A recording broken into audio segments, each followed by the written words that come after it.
மீண்டும் பள்ளிக்கு போகலாம், நம்மை நாம் அங்கே தேடலாம்.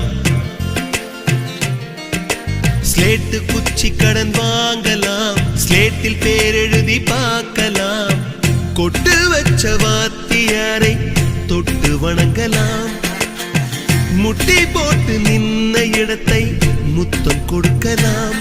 பள்ளிக்கூடத்தில் சொன்ன பாடத்தில் இந்த உலகத்தை நாம் அறிந்தோம்.